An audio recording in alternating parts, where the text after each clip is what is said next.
and that's just not going to cut it. I'm so sorry. I'm so sorry. It's just not going to cut it. Now, DJ Academics, guys, is reporting, and he's providing evidence that Diddy actually evicted his other baby mother. Pay attention, guys, because there's several. Daphne Joy, from the home that he was renting. During the stream, the outspoken media personality claimed that Diddy had allegedly evicted Joy from a luxury rental home in Northridge, California, a property he said the music mogul had been financing. Speaking to thousands of viewers, Academics walked fans through a mix of Zillow listings and screenshots from Joy's old stories. He claimed that online sleuths matched the layout of a recently listed home, particularly the kitchen, to one featured in Joy's videos. Apparently, this is where she was staying. Don't ask me how people pull this up. If you guys remember the kitchen, it looks pretty accurate. Academics said the property, once rented for $10,000 a month, had been relisted at $12,000. He linked the change to Diddy's ongoing legal turmoil. Diddy was paying 10 racks. It's now listed again. She probably couldn't pay it. Diddy said, basically, get the F out of here. Why is this man paying 10 racks for, one of the baby mothers that he probably isn't doing anything with? Why is she not able to afford her own lifestyle? I can't, like, these women who think that, including Cassie, who want to just, jump in and feel like their life should be dependent on Diddy. More so now, you have Dana Tran and you have the other woman, not Cassie as much now because she left, but the women who are now hanging on to this man and are depending on him. Why are you in a rental flat and allowing him, a rental apartment house, whatever you want to call it, and you're basically letting him pay $10,000 a month to basically look after you? Why can't you look after yourself? Why can't you go out and get a job? I don't get it. You're imprisoned by this man if he's paying for your bills, paying for your lifestyle, paying for your rent. You are a slave to this man. You are a commodity to this man. Why don't you just move out and get your own stuff? So this is probably why that, she was evicted, and good work, I guess, from these online sleuths and for DJ Academics to be bringing it together in this conversation. One of the few streamers, I guess, who is still calling out Diddy, because we know Ray J flipped so quickly, and I will never understand why. Now, it's also been reported, guys, Diddy's videos remain in federal custody by the government. They are choosing to keep the stash of these videos. And my guess is that they're choosing to keep these videos and not discard of it, or, remove them or delete them, because they're waiting for another mad date. Don't upload your videos to YouTube. Upload to Restream, where we will live stream it to YouTube and all your platforms at once. Get ready for 5 times more engagement and views. Oh, the algorithms love streams and engagement, rewarding you with even more views. While you, sure that works, upload and stream from Restream.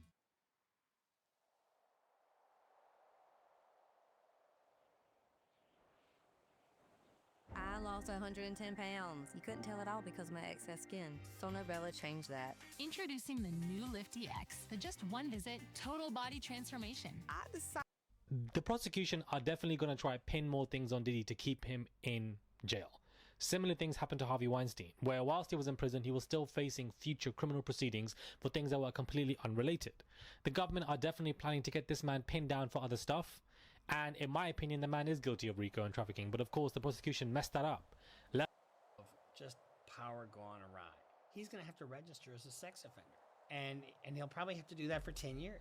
And if he doesn't, guess what? That's a separate crime altogether. So this can follow him. So if you're thinking, oh, Diddy got off, blah, blah.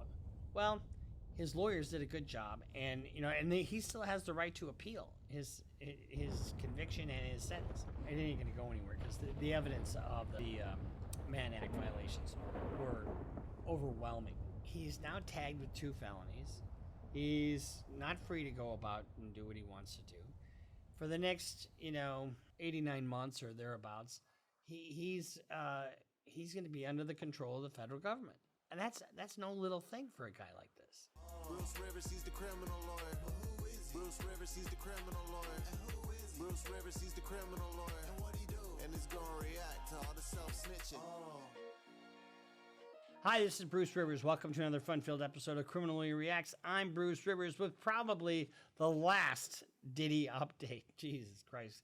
This is the gift that keeps on giving, right? But before we get to the nitty-gritty of what happened with Diddy, I just made that up. Nitty-gritty, what happened to Diddy? I should just start rapping, honestly. I should just start rapping. No, I shouldn't.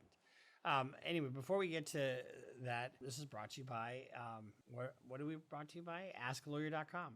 AskALawyer.com is a very effective way to avoid legal consequences if you follow some certain rules. In other words, If you have a case or you're going to bring a case, go to askalawyer.com. For $49, you can get the advice of a living, breathing human being lawyer. And if you're doing your own research, they've got an AI component that's trained in all the 50 states. Makes it really easy for you to do your own legal research. So go to askalawyer.com. Good outfit. The same people brought you e-sign and e-forms, so you know they're reputable folks. So go to askalawyer.com. Okay. So Diddy was sentenced. And, you know, I said he'd be somewhere 56 to 63 months or something.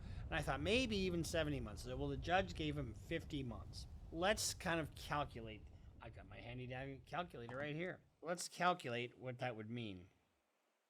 And these are approximate numbers, just so you know. So you take 50 times 0.85 equals 42 and a half months. That's with good time, right?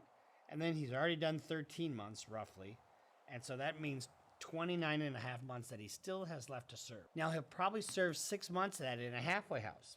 So you take another 6 off of that. So that's roughly just about 2 years that he'll have to serve. But guess what? Once he's done doing that, he'll be on supervised release. And so that is another term of probation. And he'll have random testing. You know, he won't be able to possess pornography. He will have to have his devices monitored, you know, and if he fucks up on that, they can send him back to prison.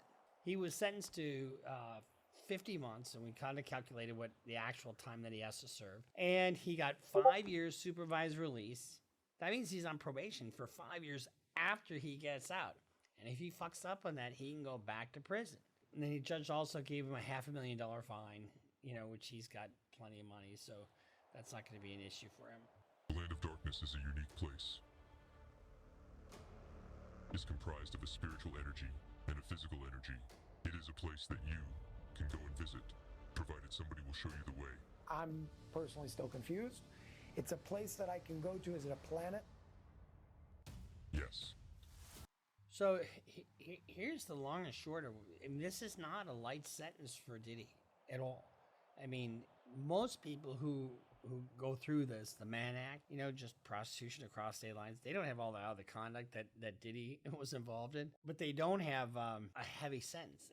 In fact, a lot of people don't even go to prison on a case like this. But there was just so much to this case. That's why Diddy got hammered.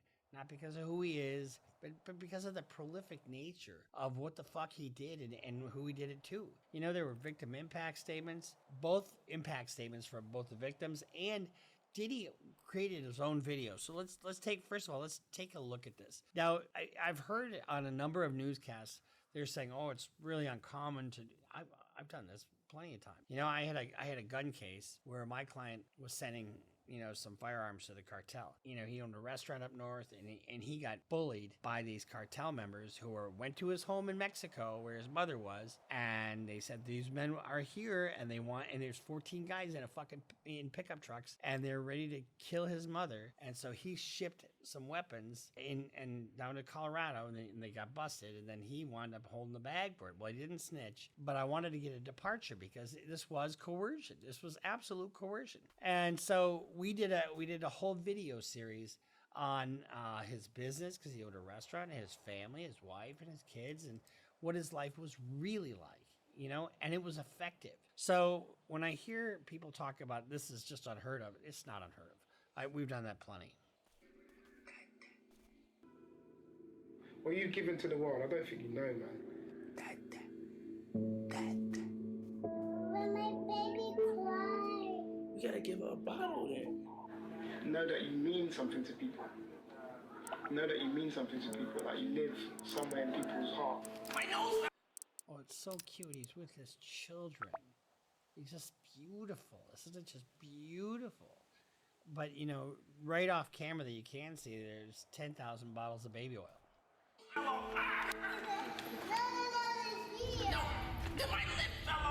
Thank you. There ain't no party like a Diddy party, right? You know, the thing is, he should have been focused on this all along. This freak off parties and you know, I just can't emphasize depravity breeds depravity. The more fucking freaked out you get, the more freakish you get in the sheets, the more you gotta have. You know, I've seen it over and over again where people dip their toe in the perverted waters, and they just have to get more and more perverted. You wear it? You inspire, you energize, and you've left that for the rest of the existence of this planet, man.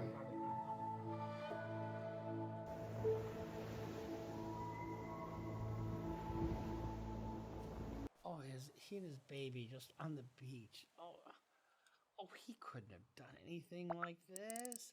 You know, here's the thing. They started off saying that there weren't any victims, right? And then he apologized to the victims in his sentencing. He didn't speak at all during the trial, so they couldn't get him with an obstruction enhancement. So if he would have testified inconsistent with the facts of the case, they could get him for obstruction. That's why he didn't testify.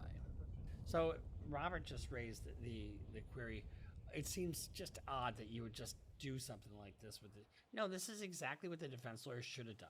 Because, you know, you've had a whole trial showing who this fucking monster is, right?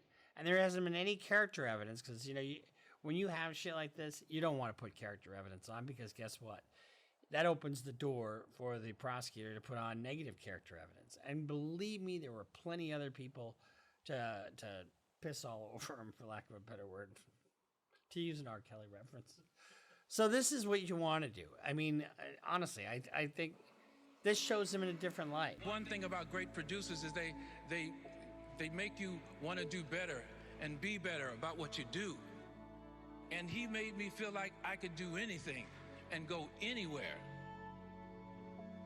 I'm from New York. I love New York. I love the city of New York. I love the children of New York. I wanted to do something good. I wanted to get my generation in the hip-hop community behind us. They come through in a big way.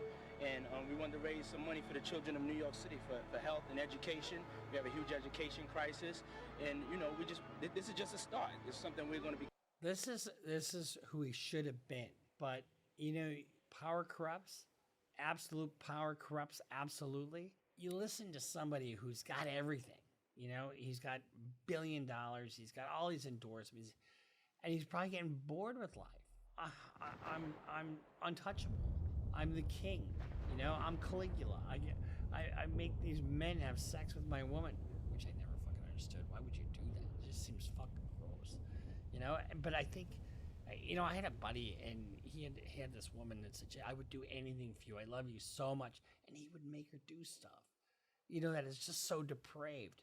When you get into that kind of stuff, you really walk down a very negative path. Committed to, I'm going to be committed to for a lifetime. And it's no better way than taking it to the streets. It's a beautiful city, running all around. The city's going to be painful. It's going to be rough. But, you know, if we get through it, then it'll show kids and everybody else that, you know, finish what you started and you can do anything you put your mind to. Any of y'all go to public school? Yeah. Okay, y'all running to raise money for your schools. So y'all get more books and computers and stuff like that. But here's the other thing. Am I a cake? Am I a pineapple?